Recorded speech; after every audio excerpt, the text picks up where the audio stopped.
with a kind heart and a truly curious mind.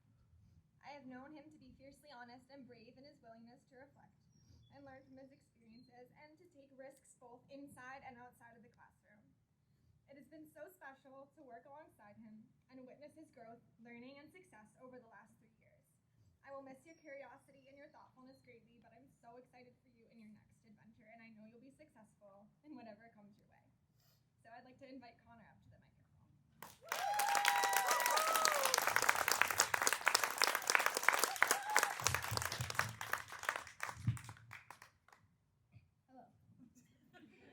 Hello. I've been very lucky to go to this school. I've gone here for 10 years, and it has given me a great foundation for my life. The staff at Adams Montessori School has helped me learn how to deal with conflicts and be able to accept the outcomes, whether I liked it or not. I learned how to express how I felt, even if it felt uncomfortable. I felt loved. Oh, and I learned some academics. In my first years of Adams Montessori, I was in Cherry Blossom. My teachers were Miss Maritza, Miss Ping, and Miss Christine. I remember my dad telling me that Miss Maritza loves all her students. I said, what if she doesn't love me? Spoiler alert, she did. One time when I joined Adams Montessori when I was just shy of 3 years old. I have many memories from my first years. One time at lunch, I did not want to eat my blackberries, so of course, I decided to squish each one on the floor one by one. Miss Maritza told me to clean them up for some reason. One time when I was washing the tables, I wiped around the perimeter of the table and went in from the outside in. Miss Maritza told me to do it in little circles. I said, but this is way faster. Little did I know she was preparing me for cursive writing. When we had recess, every day I would play in the sandbox. I would always think that everybody that didn't play in the sandbox is crazy. Now I kind of think the opposite. My most memorable moment was when I put the striker and a pencil down the vent because I wanted to see what was down there. Miss Maritza asked me if I put the striker down the vent. Now, I didn't know what the striker was because I had not had the lesson on it yet. Of course, I said no. I remember as a kindergartner, when we first learned to read a book. I think I did pretty well. When I got older, I liked to do research. I would go upstairs to lower elementary and get resources for my research. I used wood blocks called the brown stair to make a fire truck. I don't think I was supposed to. Some life lessons that I learned during this time were how to read and how to clean up my own mess. In first grade, I changed classrooms for the first time. My teachers were Miss Michelle and Dee. It was a pretty big change. Now we had to write our goals for the week. We also had to record every work we did and the times we began and ended in a record-keeping book. I was always excited for Friday because we had pizza Fridays. This was also the first year that I got to work in the garden. I remember being jealous because the second and third graders were invited to meetings that the first graders weren't. The next year in second grade, I found out that these meetings were just lessons and more lessons. In first grade, we also went to nature's classroom. I don't remember much, but I remember that I found bones of animals that were hunted by coyotes. There were too many coyotes on the campgrounds that year, and they hired professionals to hunt some of them. I saw the hunting tent and thought it was so cool. We had a science fair that year. Ian was my partner, and I really looked up to him. We were demonstrating how powerful water could be. Part of our experiment broke, and water shot out at my mom, who was watching the experiment, and got her soaked. Oh, and I enjoyed using the microscope that year. I often did small research projects on animals in U.S. states. One time, I was doing research on the orca whale, and one resource said that they lived 9 to 18 years old. Another resource said 10 to 19. I was very confused and asked Miss Michelle. She said, can't you do 9 to 19? You just take a part of each resource and put them together. I had an aha moment, and it stuck with me. The main lessons I learned that I can remember is how to put two pieces of information together. In second grade, I remember being excited to go to the garden with Dee. COVID just started in Asia, and my friend Albert was nervous because some of his family was in Thailand, and he was afraid that the virus would make its way over to Thailand and get his family sick. I told him it would never make it over there. It did. We had to talk about COVID as a class. Someone said, maybe we'll all have to wear masks. Miss Michelle said, I don't think it will come to that. It did. We ended up having to work from home. On the first day of online classes, we learned the 9s times table. I worked very hard that day to memorize it. After about a week, I started learning on the bluff in front of my house. My dad taught me Spanish words. One time, Dee told us how to plant a lemon tree from a seed that you would get from the store. I ended up keeping this tree alive until 6th grade. I really did not like doing racks and tubes, so when I was at home, I learned how to do long division on paper. Some of the lessons that I learned in 2nd grade were how to use Zoom and some useful Spanish. I also learned what it felt like to not be able to go do something even if I really wanted to, because I couldn't play with some of my friends outside of school. They never wore a mask, so it was not very safe to hang out with them. When we came back to school in 3rd grade, it was a lot different. Everyone had assigned seats, and we had our own supplies rather than community ones. Before we came back, I heard that some of my best friends, Mikey and Tyler, were coming back to the school. Unfortunately, since Sycamore was full, they went into Cedar. I was very disappointed. One of the most memorable projects we did was when Kareem, Ethan, and I made a very large map of the world. We wanted to keep it a secret, so we did it in Ms. Razine's office. Despite getting in trouble a couple of times for being too loud, we got it done. It was very impressive. We also wrote an essay about each continent. We did about 10 drafts. We had to stay in pods, which was hard because I couldn't play with some of my friends.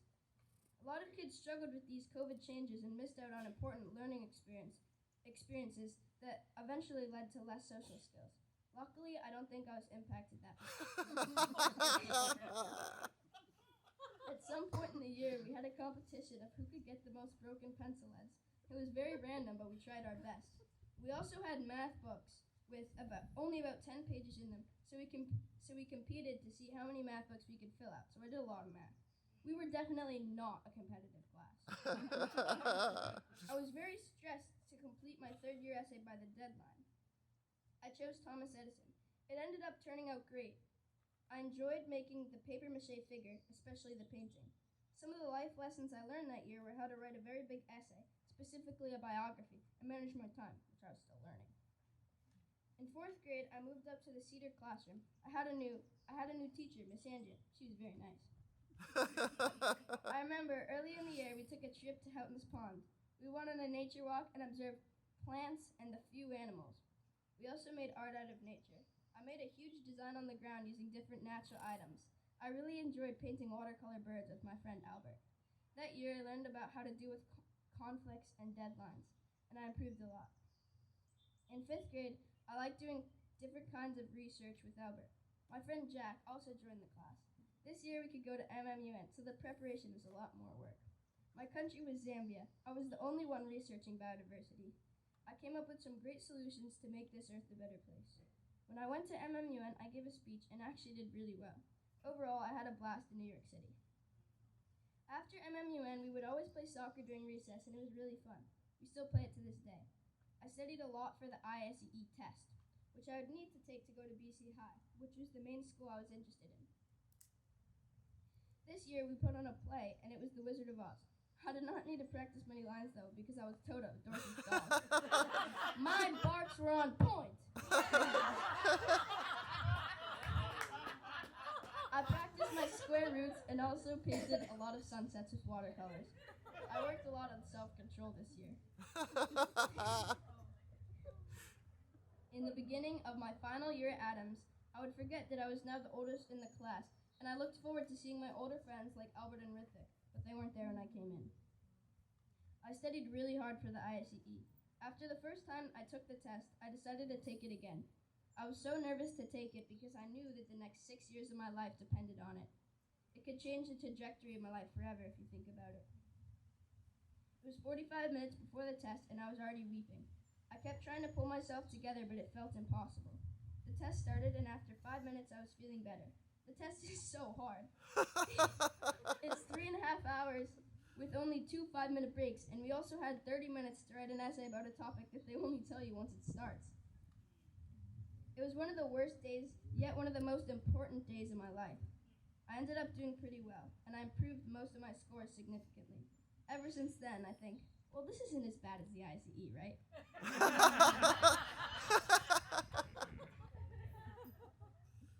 Every time I cry, it just teleports me back to that moment. I also had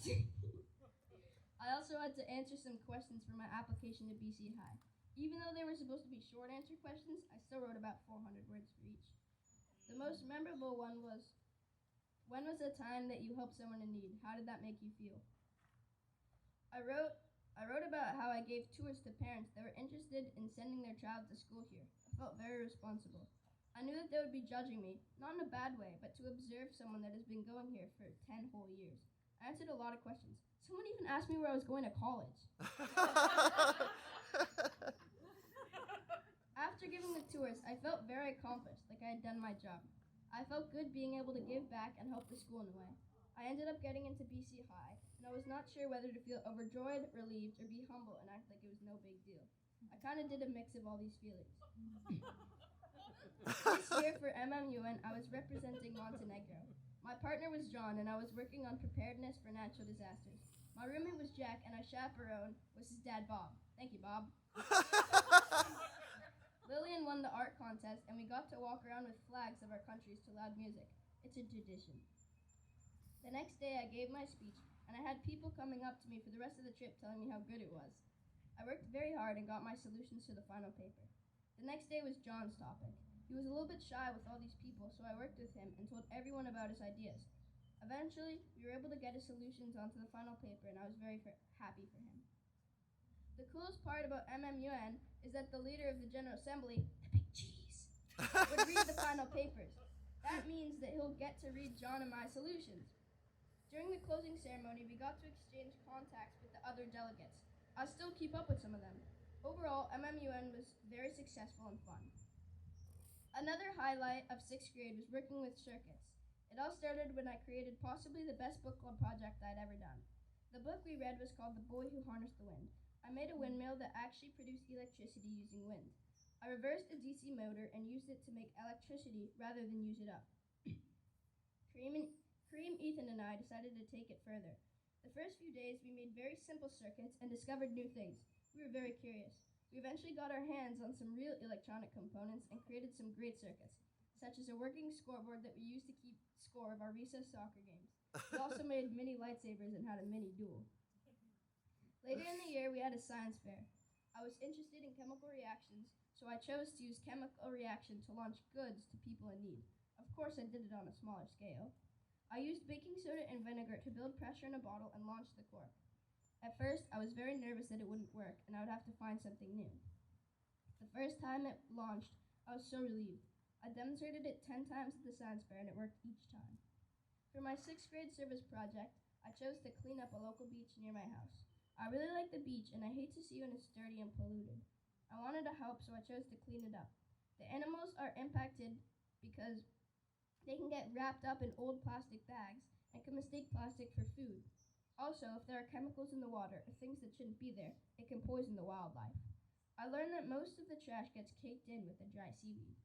Next time I do volunteer work, I'd like to work with a bigger group of people so we can make a bigger difference.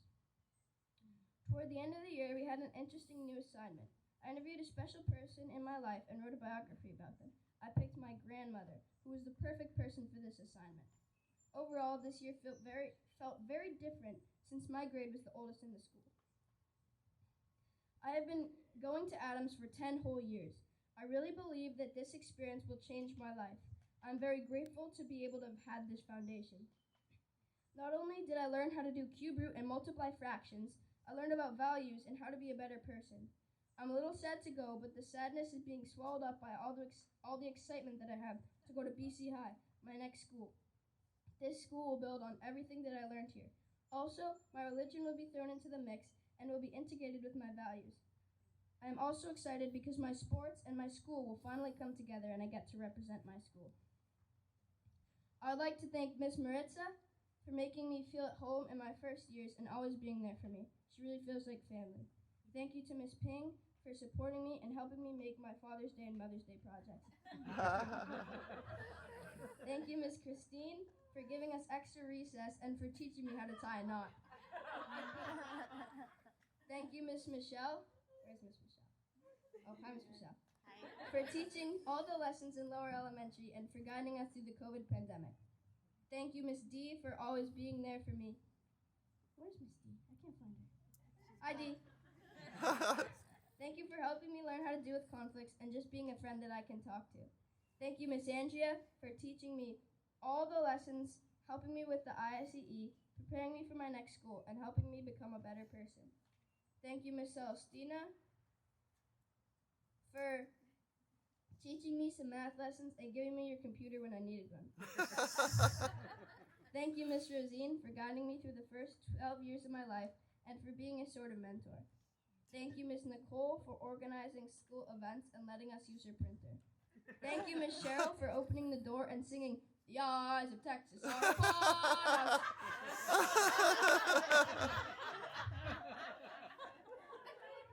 And last but definitely not least, thank you, Mom and Dad, for being my parents. It's not an easy task, and you've done very well at it. Thank you for sending me to this school and making sure that I do well. You always push me to do my best. Thank you for enrolling me in many sports and not making me quit because you didn't feel like driving me. Nobody will ever be as lucky as me. You know why? Because they don't have my parents. I love you. Thank you for coming. I'll see you all again in 6 years when I graduate BC High.